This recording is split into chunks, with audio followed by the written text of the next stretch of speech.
So it's time to finally review the last of the old Mario Kart games, with only Mario Kart 8 Deluxe remaining in the future. And no, I will not review Mario Kart 8 for the Wii U, nor Mario Kart Tour. Mobile games and obsolete version of games don't count. Now back to Mario Kart Super Circuit, which surprised me in how fun it was, BS and all. I was not expecting this given my hatred for Mario Kart DS and Mario Kart 7 for the 3DS respectively. Those games were mediocre. I'd sooner recommend waterboarding over those two games. So after enjoying Mario Kart Super Circuit, I just had to make a little review on it. I mean, it's a portable Mario Kart, there really isn't much to talk about.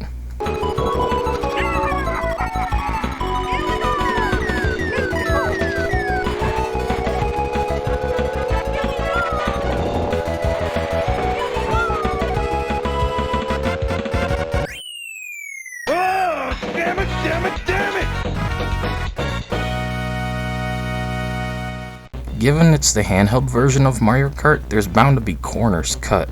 Not these days, but back then it was the norm for various reasons. So I was disappointed by the selection of Mario characters. We have Mario, Luigi, Peach, Toad, Yoshi, Donkey Kong, Wario, and Bowser. That's it. No unlockables or anything. It's an okay roster, but after Double Dash, I was expecting a bit more than Mario Kart 64 copy and paste. Talk about lazy and cutting corners. Honestly, I would have cut Toad in favor of at least Daisy. How can you not like Daisy? She's waifu.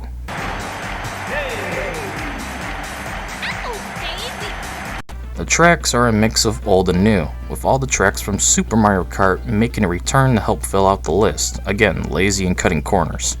But nonetheless, you have plenty to play with here. Of course, there's repeats given it's Super Mario Kart on the go. So expect to play the same snowy maps, the same circuit maps, and of course the same Bowser's Castle maps. I couldn't take it after the third cup. You don't need this many Bowser's Castles, especially given its Super Mario Kart style. All these blocky sharp corners really make it less enjoyable to play. At least on normal tracks there's grass or something to help you recover in before you hit the wall. As for any tracks that stand out, I guess Boo Lake since it's daytime and it transitions to night, but there's still no water still. Why is it called a lake again? Mario Circuit is the best of all the circuit maps for sure, as it's more well-rounded in design. Snowland is easily the worst track in the game with all its snow slowing spots, ice spots that throw you off and hit the walls, all the snowmen and whatnot. Oh, and then what looks like puddles are actually holes in the lake I guess you're racing on top of. And that's another thing to mention. The game is not forgiven if you mess up. One false move and it's 8th place every single time. You barely get any room to recover in this one, like holy hell.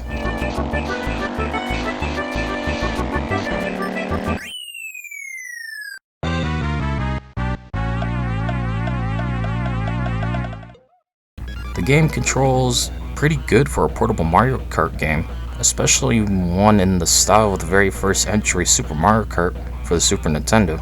Use the D-pad for steering, left trigger for drift and item usage, which is a bit awkward and makes it impossible to drift while holding onto items like shells. The right trigger is for jumping, yay. A is for accelerate and B is for brakes. In comparison to Super Mario Kart, the drifting is much more precise and feels good, akin to Mario Kart Double Dash. Sadly, unlike Double Dash, you can only hold one item at a time, unless of course it's something like shells, you can spawn them and gain another item in reserve. As for the items, you got the usual green shells, red shells, star, mushroom, and the Boo item is here. Yay! Nothing really stood out, and I never got the blue shell, nor any new items. Not sure if the Boo item is a new one or not. As for item usage, the CPUs barely use them, if ever from what little I paid attention to. I was too focused on the race to notice them.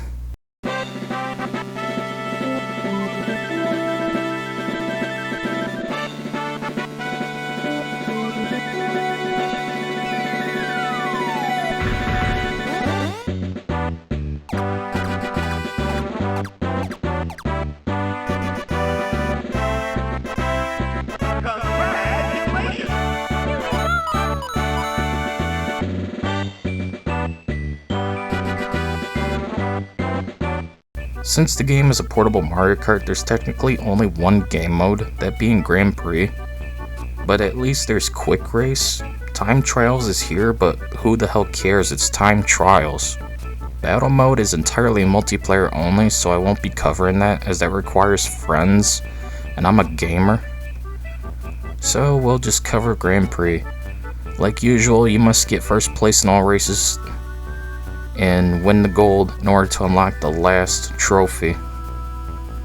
Or cup, or whatever. I never did because it's Mario Kart. There's no balance or fairness. It's a game of survival and betrayal. But I did play through the Mushroom Cup and Flower Cup with the usual, it gets more BS in each cup fashion. In fact, the ending of the Grand Prix is a real middle finger too. As Luigi, I got 4th place in the Mushroom Cup, and at the ceremony, which is something some of the Mario Kart games doesn't include anymore. I'm looking at you, Mario Kart 7 and 8. I got squashed by the podium as the 3rd, 2nd, 1st place racers got their trophy. Like, wow, Mario Kart be shoving in your face, you suck for not getting at least 3rd place. I did get 3rd place in the Flower Cup, which featured some okay tracks, and I found playing as Peach a lot easier than Luigi. It does suck battle mode as multiplayer only, as I do enjoy the mode, if only they added bot support for it, but thankfully Mario Kart Wii has that covered onward. I'll never cover Time Trials, I mean it's Time Trials.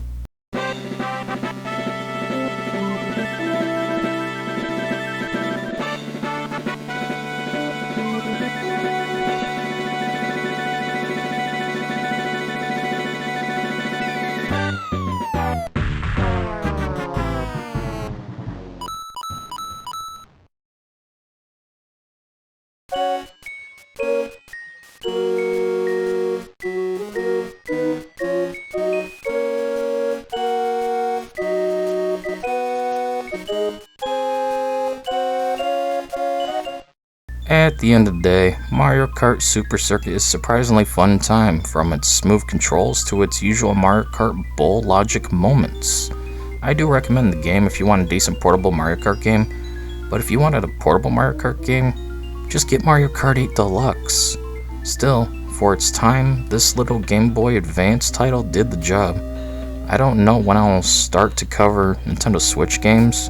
Probably at least not for another year, as I have too many other projects in the works for PC, PS1, PS2, PS3, GameCube, DS, and PSP. Till then, see you next time.